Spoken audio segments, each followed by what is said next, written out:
So you have Radney the songwriter, now you have Radney the author. What were some of the challenges of writing your first book that's going along with this record coming out September 15th?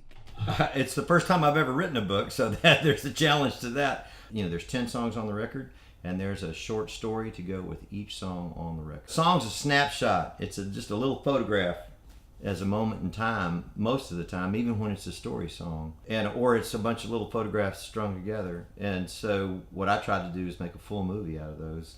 So, Radney, what came first, the book or the record? I mean, was this a book project that turned into a record project? It definitely did not start as a book project. I got, about 2 years ago, Christmas time, I got really, really sick and I got pneumonia and I lost my voice for 6 weeks in a row. I wrote a note to my wife, because I couldn't talk to her, and said, I think I'm going to write a short story to go with this one song, because, you know, just to keep from being so bored.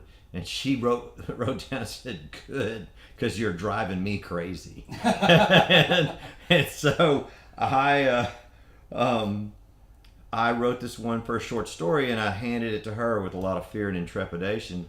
And she said, honey, it's really good. You should think about continuing to write this way once you're better. So this being your first book you've ever written, I mean, where did you start? I can only imagine. Can I quote Jim Harrison and not get in too much trouble?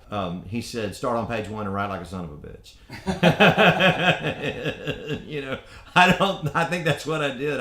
Mostly I actually started with characters. I'd try to come up with, who is this singing this song? Who is this telling this story?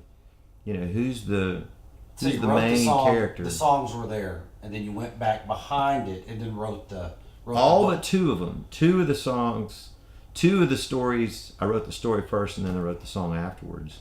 So before we get into a few songs, who was the first person to review your book? Let me guess, your wife. Yeah. Oh yeah, yeah. And that was no easy task, because she was an editor for a magazine for many, many years. Oh, wow. So she was pretty tough on me. You know, yeah, she was like, go rewrite that. You know?